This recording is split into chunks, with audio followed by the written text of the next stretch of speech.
Halo, selamat pagi, selamat beraktivitas teman-teman semua. Semoga Tuhan memberkati kita semua. Baik teman-teman, sebelumnya saya berterima kasih kepada teman-teman semua. Mungkin yang baru bergabung atau yang sudah bergabung di channel saya. Semoga teman-teman bisa mendukung saya dengan cara like, subscribe ya, dan share. Oke teman-teman, jadi untuk kali ini saya akan melakukan video pengenalan instrumen panel yang ada di dalam kabin OHT Caterpillar 777 seri E ya. Baik, untuk lanjutkan ke videonya, sekali lagi saya mengucapkan terima kasih kepada teman-teman, dan dukung terus video saya. Oke, kita langsung ke videonya teman-teman. Oke teman-teman, sekarang kita sudah berada di dalam kabin OHT Caterpillar 777 seri E ya. Jadi untuk video ini saya akan melakukan pengenalan instrumen panel yang ada di dalam kabin 777 seri E. Jadi ini dia tampak dalam kabinnya ya. Ini tampak dalam kabin. Itu teman saya lagi makan. Ambe. Yo, sapa-sapa dulu. Yo. Selamat siang. Yo. Oke. Jadi yang pertama kita start dari dalam kabin di sisi sebelah kiri ya. Jadi yang di bagian kiri ini, yang pertama ada radio komunikasi. Ini radio komunikasi ini berfungsi untuk melakukan komunikasi dua arah antara teman-teman kerja dengan atasan di lapangan ya. Terus yang ini ada lubang blower ya. Ini ada lubang blower AC. Nah, terus yang mana lagi? Yang ini namanya idle timer. Ini fungsinya ini untuk mematikan engine dengan menggunakan waktu ya. Jadi dia, jika kita matikan kunci kontaknya seperti ini, sabar, saya buka, angkat ini dulu. Jika kita matikan kunci kontaknya begini, sekali begini, dia tidak langsung mati. Nanti tunggu setelah 5 menit lampu ini mati, baru dia engine-nya mati. Nah, kalau kita mau matikan dengan secara cepat, ya ini kita bisa tekan begini dia, nanti engine-nya mati sendiri ya. Jadi seperti itu teman-teman ya. Oke, sekarang masuk di instrumen panelnya. Lalu yang ini namanya engine water coolant. Engine water coolant lagi. Ini engine coolant temperatur. Ini namanya engine coolant temperatur ya. Karena di sini ada gambar engine, ada gambar air, lambang air juga, ada juga gambar temperatur. Jadi baca simbolnya ini engine coolant temperatur. Jika gig ini berada di posisi merah berarti overhead ya. Terus yang di bawah ini brake oil temperatur. Ini brake oil temperatur. Karena lambang ini lambang brake ya. Ini lambang brake. Terus ini lambang temperatur. Jika gignya ini berada di posisi merah berarti itu overhead. Terus yang ini fuel level ya. Ini untuk mengetahui fuel ya. Yang kita pakai itu sudah sampai di mana. Jika fuel ini berada di merah berarti fuel itu mau habis, harus segera top up atau isi ulang ya. Terus yang ini transmisi oil temperatur. Ini temperatur oli transmisi ya. Ini temperatur oli transmisi ini. Jadi ini sama seperti engine juga. Jika gignya ini berada di posisi merah berarti overhead dia. Terus yang ini yang ada angka 5, 10, 15. Ini namanya tachometer. Yang sering teman-teman di luar sebut bilangnya apa? RPM ya, RPM. Ini tachometer. Ini kan ada tulisan R per min kali 100, berarti 5 kali 100 ini bacanya 500, 1000, 1500, 2000, 2500, 3000. Jadi dia begitu dia teman-teman ya. Lalu yang ini ada HM, ada monitor displaynya di sini. Di sini ada HM. Terus nanti di sini ada jika kita posisi unit itu jalan, nanti aktual gearnya pun muncul di sini juga dengan kilometer kecepatan ya. Jadi begitu dia teman-teman. Terus di sisi sebelah kanannya ini, nah ini ada switch juga. Ini switch lampu kerja. Ini ada lambangnya tuh. Ini switch lampu kerja. Terus ini switch lampu hazard. Switch lampu hazard ini berfungsi untuk di saat unit breakdown.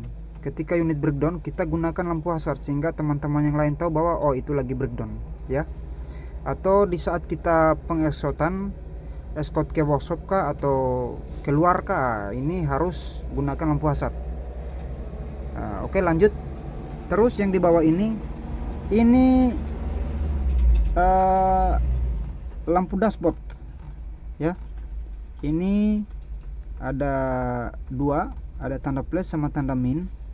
Yang tanda plus ini untuk menerangkan lampu yang di dashboard. Nanti kita terangkan lampu yang ini. Ini dia. Ini di dalam ada lampunya. Sama yang ini ada lampunya di dalam. Terus kalau min ini untuk meredupkan ya, untuk meredupkan lampunya. Jadi begitu. Nah, ini layar yang ini display monitor juga. Ini berfungsi untuk mengetahui jika ada errornya masuk, nanti munculnya di sini errornya itu di bawah, bagian bawah sini dia. Nanti untuk pengaturan lainnya di sini, ada di sini semua. Dia ini layar sentuh ini. Jadi begitu ya teman-teman. Lanjut. Sekarang yang ini tombol pendingin AC ya. Ini tombol pendinginnya. Jika kita mutar ke posisi yang merah ini untuk suhu panas. Jika kita mutar ke posisi yang warna biru ini untuk pendingin, untuk dinginnya ini ya. Terus ini tombol AC atau blowernya ya, tergantung dari teman-teman, kemauan teman-teman mau dinginnya seperti apa ya, tinggal teman-teman atur. Ini ada 1, 2, 3, 4 ya. Terus ini ada tombol-tombol juga. Ada beberapa tombol di sini, switch-switchnya ini switch AC ya, untuk freon ya. Jika kita aktifkan blowernya ini, harus aktifkan ini juga sehingga dapat dingin juga kita. Kalau kita tidak aktifkan ini, yang keluar hanya angin blowernya saja, nanti pendinginnya tidak ada, AC-nya tidak berfungsi. Begitu. Terus yang ini throttle. Ini fungsinya untuk menaikkan RPM. Terus yang ini front brake cut. Nah, jika kita tekan ke atas, berarti itu untuk mematikan brake depan. Artinya kita tidak gunakan brake depan. Jika kita tekan ke bawah seperti ini, itu untuk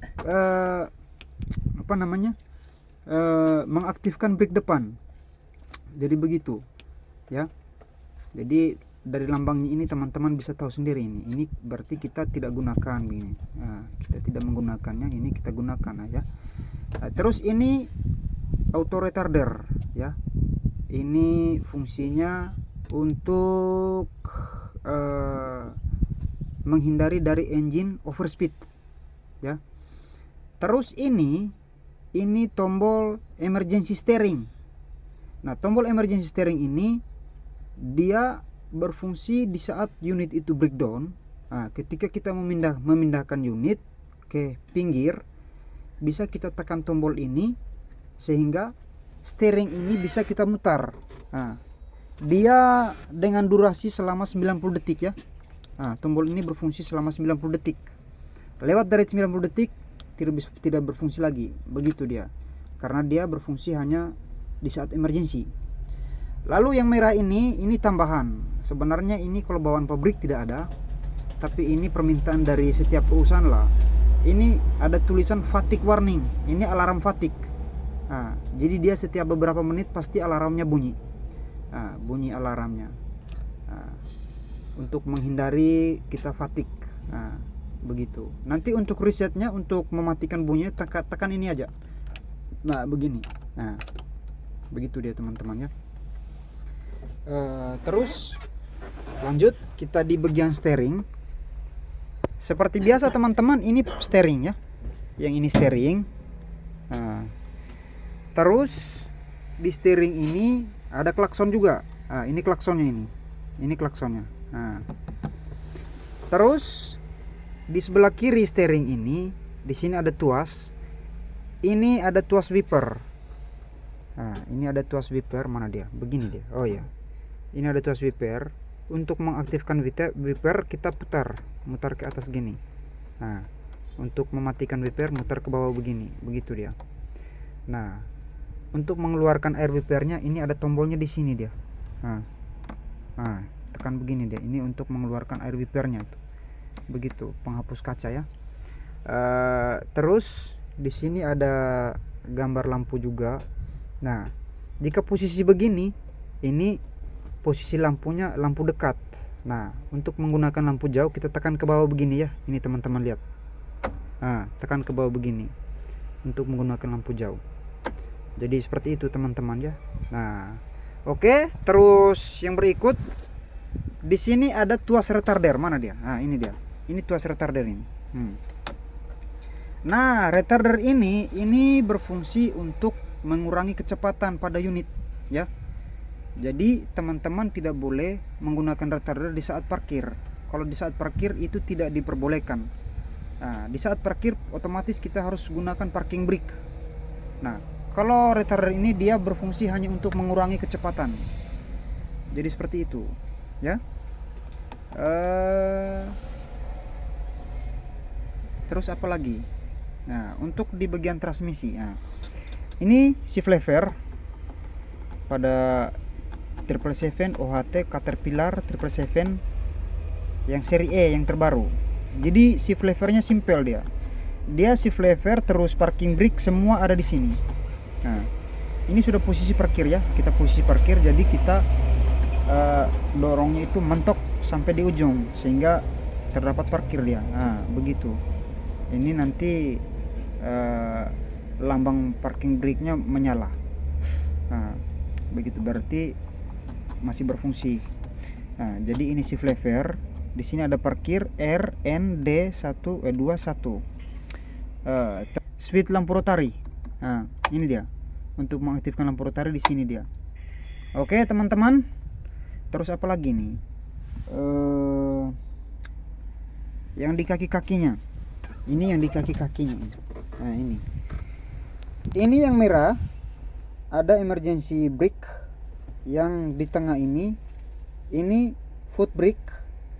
Terus yang di pinggir ini pedal gas atau akselerator pedal.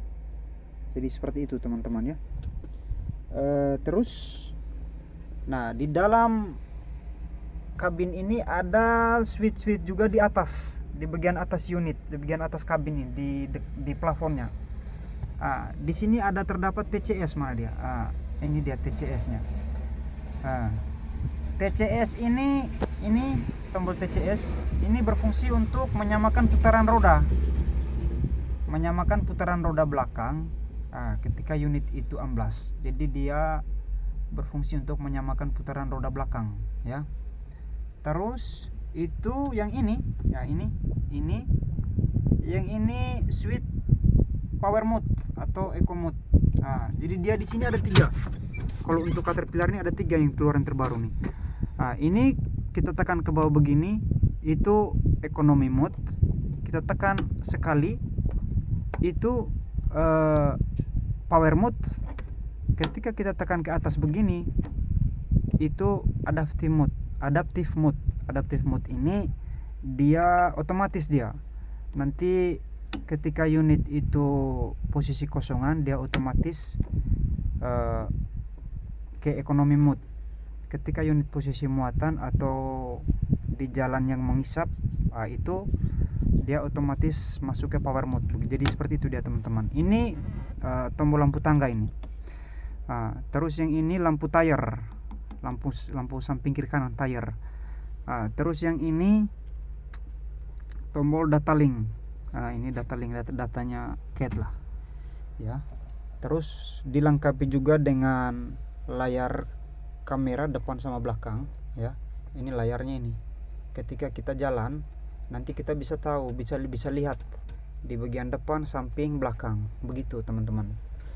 Terus dilengkapi juga dengan ada kameranya, deteksi kameranya ini. Terus ada jigsaw, ini jigsawnya. Terus ada juga CCTV-nya. Ini CCTV-nya ya. Jadi begitu teman-teman. Terus apalagi ini? Terus yang di sini ini ada manual grease. Ini sehingga kita bisa mengetahui apa grease itu error atau tidak, terus habis atau masih banyak. Di sini kita bisa lihatnya. Terus yang ini untuk fire suppression ini. Jika ada error pada fire suppression, di sini bisa kita lihat. Jadi begitu teman-teman. Oke teman-teman, mungkin itu saja video untuk pengenalan instrumen panel yang ada di dalam kabin ya. Mohon maaf jika ada kekurangan, karena di sini kita juga sama-sama belajar teman-teman ya. Semoga teman-teman juga bisa membantu untuk melakukan subscribe di channel saya ini ya. Jika ada kekurangan, saya harap teman-teman bisa komen di kolom komentar ya. Oke teman-teman, terima kasih teman-teman yang telah menonton video saya. Jangan lupa teman-teman untuk nantikan video-video saya berikutnya, yaitu video P2H yang lainnya, terus video cara pengoperasian transmisi dari 777. Nanti kita akan buat semua. Oke, terima kasih teman-teman, selamat beraktivitas.